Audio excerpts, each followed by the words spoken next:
Hey guys, so today I'm here with yet another Starcraft 2 basics video. So last time I covered the basics of playing the Terran race. Today I'm going to go ahead and show you the basics of playing Protoss.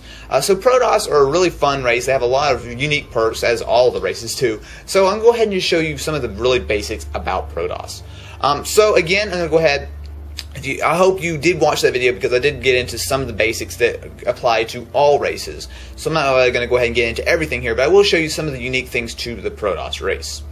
So as always, let's go ahead and just grab all of our probes, which is what the Protoss equivalent of an SEV is, and just go ahead and tell them all to go ahead and get to work on these minerals.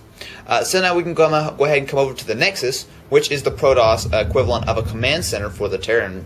And all you need to do is let's go ahead and just warp in one probe.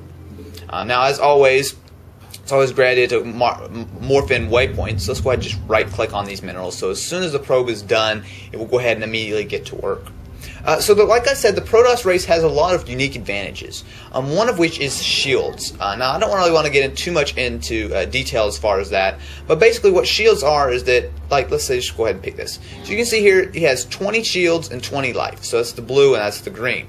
Now, with the shields will regenerate, whereas the life won't. So one interesting thing about Protoss is this: let's say it takes half damage, which would be 20 damage. Well, the shields will actually regenerate and it'll be back up to full. But if it loses life, it won't. So that's one interesting thing about Protoss, is that you actually do have, instead of just taking damage and not being able to heal it, it will heal automatically with the shields. So let's go ahead and just show you now how to make a couple of the buildings. Let's go ahead and come over here and build an assimilator. So let's go ahead and just build it right over this gas. And one other interesting thing about Protoss is that you can actually go ahead, instead of like it with an SCV, actually has to come over here and stand here and build. As soon as the probe drops the building, whatever it is, it's already done. So now we can go ahead and have it do something else. So let's go ahead and build a pylon. Now let me go ahead and just get it building and I will explain it to you. So let's just drop it right over here. So basically a pylon is similar to a command center for the Terran. So, as always, you do need, with all races, you do need to go ahead and keep your supply count up. If you don't have your supply up, so as you see here, I'm 7 of 10. Well, as soon as I hit 10 supply, I can't build anything else until I warp in more pylons.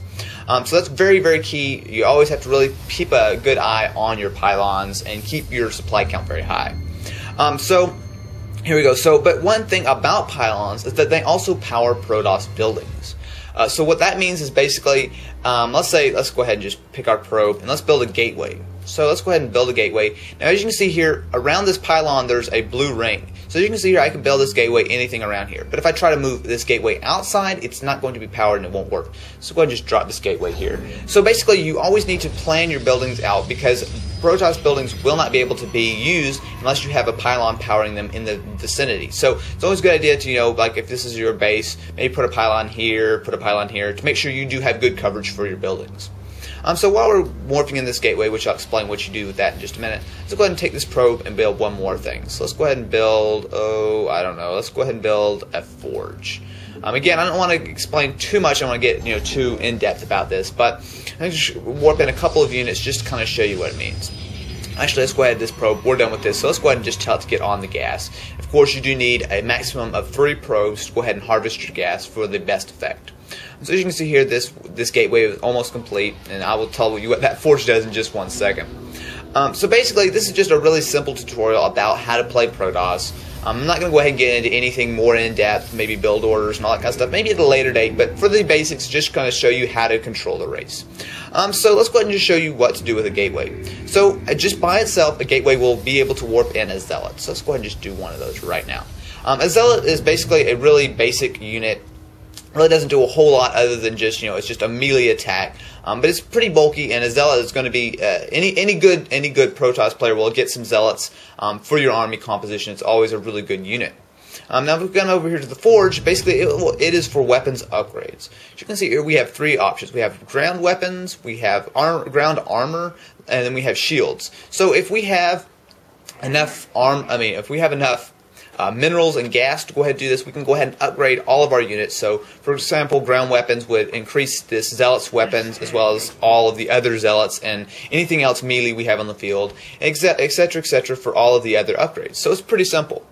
So anyway, guys, that's pretty much it for my Protoss tutorial. There's not a whole lot to it. Protoss is a little bit of a complicated race for most people, especially if you're coming off of Terran, just because you always have to really factor in the pylons to go ahead, to place your buildings correctly. But in general, Protoss are really quite good. There's a lot of really high-powered builds that you can do, and there's a lot of really cool things, such as warp gates, which I'm not going to go ahead and get into in this video. But yeah. So anyway, guys, I hope that helped you out when you're just first starting out as Protoss. And again, I will be continuing on making these videos, doing a lot more of the in-depth stuff. But this is just basically for the extreme beginner who's just starting out as Protoss. Anyway, guys, thanks for watching.